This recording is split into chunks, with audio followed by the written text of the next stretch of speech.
Oke, Assalamualaikum warahmatullahi wabarakatuh. Prof. Komar Hidayat dalam islamindonesia.id menyatakan bahwa orang Denmark percaya bahwa semua kebaikan yang ada di negaranya berawal dari kejujuran. Pada saat seorang jujur, maka semua fasilitas umum untuk rakyat akan terbangun dengan baik oleh pemerintah sebagaimana mestinya sesuai standar mutu yang telah ditetapkan di skala bidang kesehatan, pendidikan, kesejahteraan, dan bidang lain dalam pelayanan masyarakat. Masyarakat Denmark juga percaya bahwa setiap manusia itu pintar. Dengan kejujuran, maka setiap kepintaran manusia akan menjadi manfaat bagi sesama dan seluruh negeri.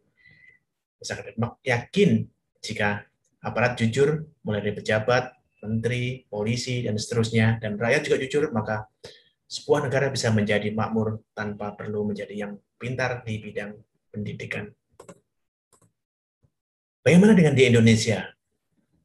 Kalau kita berjalan-jalan, melewati jalan, dan kebetulan lewat di sebuah kantor instansi pemerintah, kita akan melihat spanduk Anda memasuki zona integritas menuju wilayah bebas dari korupsi dan wilayah birokrasi bersih dan melayani.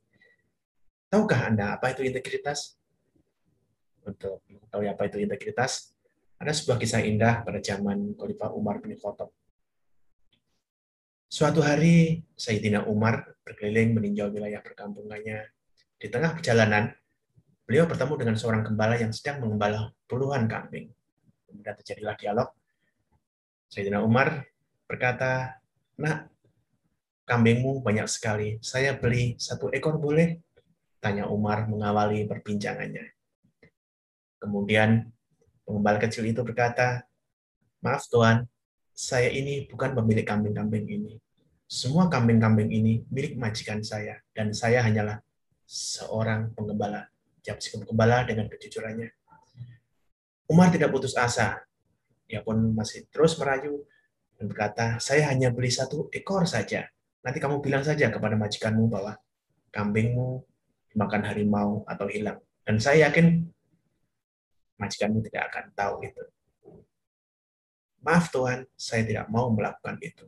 Meski majikan saya tidak tahu, tetapi Tuhan saya mengetahui apa yang saya lakukan." Jawab pengembala itu tegas. Mendengar jawaban itu, Sayyidina Umar seketika menangis serta menepuk punggung si gembala itu. Itulah integritas. Jadi, kalau ada yang bertanya apa itu integritas, jawabannya adalah penggembala kecil. Ya, seperti itu. Jadi, integritas adalah suatu kepribadian seseorang yang bertindak secara konsisten dan utuh, baik dalam perkataan maupun perbuatan, sesuai dengan nilai-nilai dan kode-kode etik. Integritas berasal dari bahasa Latin yaitu integer yang mengandung arti keteguhan sikap dalam mempertahankan prinsip yang menjadi landasan hidup dan melekat pada diri seorang itu sebagai nilai-nilai moral. Sama seperti gembala tadi, kejujuran mereka, keteguhan sikap dalam mempertahankan prinsip bahwa itu adalah salah, itulah integritas. Integritas dibangun dalam melalui 3 unsur penting yang nilai-nilai yang pertama adalah nilai-nilai yang kita anut, kemudian konsistensi, yang ketiga adalah komitmen. Kita sering mendengar ada seorang sahabat kita, saudara kita yang mengatakan bahwa saya konsisten antara perkataan dan perbuatan. Seperti itu. Artinya apa? Dia sedang menawarkan bahwa dirinya adalah seorang yang berintegritas. Tapi ingat, masyarakat dapat lupa 90% apa yang kita katakan. Tapi masyarakat tidak akan melupakan bagaimana cara kita hidup. Kita selalu bilang integritas, integritas. Sebetulnya apa itu manfaat integritas bagi kita? Integritas dibutuhkan oleh siapa saja. Tidak. Hal ini berkaitan erat dengan kepercayaan, trust. Setiap orang menginginkan jaminan bahwa mereka dapat dipercaya jika mereka harus menjalin sebuah relasi. Jadi untuk individu yang pertama adalah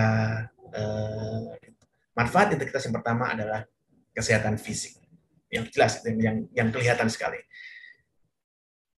Individu yang memiliki integritas cenderung akan merasakan manfaat pada fisiknya. Fisiknya menjadi lebih sehat, lebih segar, sehingga menunjang dalam kegiatan sehari-hari. Kita lihat saja, kalau seorang yang biasanya berbohong, karena darahnya akan naik. jantungnya akan berdegup kencang. Pasti kesehatan fisiknya pasti akan terganggu. Yang kedua, manfaat secara intelektual. Individu yang berintegritas umumnya lebih mampu mengoptimalkan kemampuannya ketimbang individu yang munafik. Kemudian yang ketiga, manfaat secara emosional, sama seperti tadi yang fisik tadi ya. Umumnya seseorang yang memiliki integritas itu juga memiliki motivasi, sadar diri, solidaritas tinggi, empati, simpati, dan emosi yang stabil. Kemudian yang keempat, manfaat spiritual. Integritas menjadikan seorang lebih bijaksana dalam memaknai segala pengalaman hidupnya. Jelas itu sudah jelas ya. Dan kemudian yang kelima adalah manfaat sosial. Integritas dalam diri seorang membuatnya lebih mudah dalam menjalin hubungan baik dengan orang lain, dalam melakukan tugas, melakukan kerjasama di masyarakat. Demikian, semoga bermanfaat.